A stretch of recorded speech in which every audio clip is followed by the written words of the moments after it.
everyone, this is the second class about teachings of Shinran. Second part, I want to focus a teaching for ordinary people. Ordinary people means just regular people. Me, I'm a regular person, and versus to sort of like a very serious practitioners. Zen practitioners and other Buddhist practitioners, monastic practitioners. I'm not those people at all. So I'm so glad to be a Pure Land Buddhist and Shin Buddhist.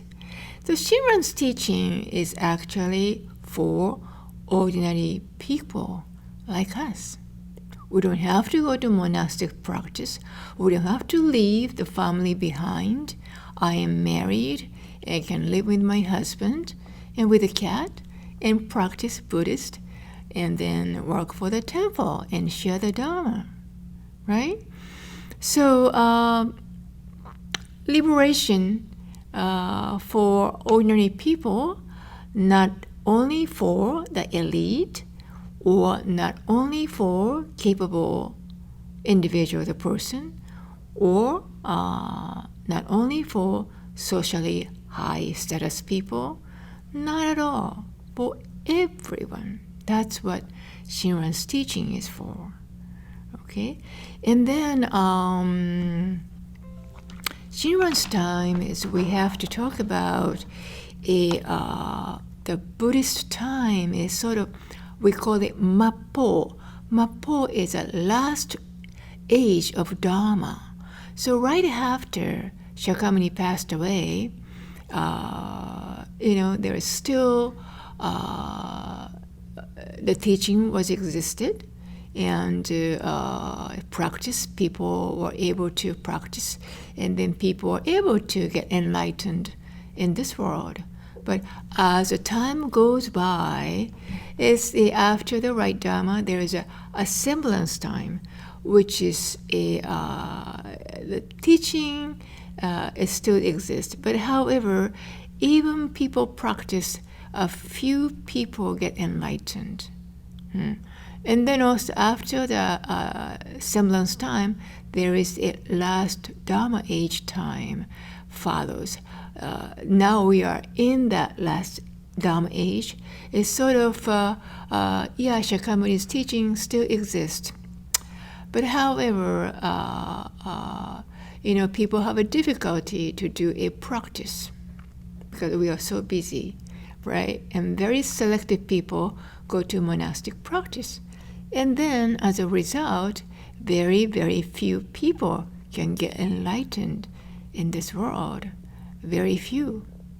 So far, Shakyamuni is only one human being who are able to reach the enlightenment in this life. Okay? After that, nobody was able to. Just remember that. So a human quality toward getting enlightenment is getting worse and worse. That's the reality. So going back to the teaching for ordinary people, let me share that Shantao, the Chinese Pure Land practitioner, he says, profound mind is a mind of profound awakening. There are two aspects. First, to decisively and deeply awaken to this self at this very moment as a model of birth and death resulting from the past karmic evil, who has been drowning and repeating the cycle of birth and death from the timeless past to this very present with no hope of ever achieving emancipation.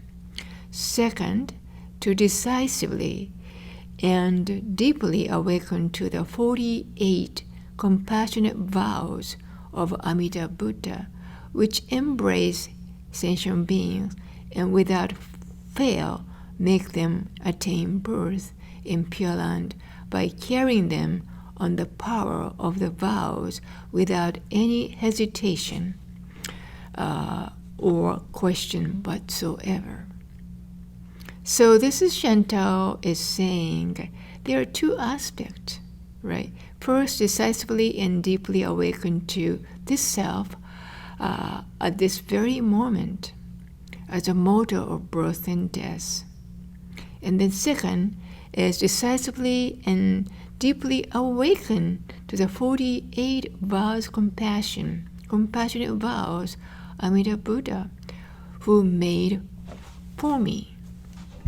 So reflecting myself, my real self, and other aspect is appreciating the 48 compassionate vows made by Amida Buddha for all sentient beings. So again, it's two aspects, first one and second one, mutually arises together.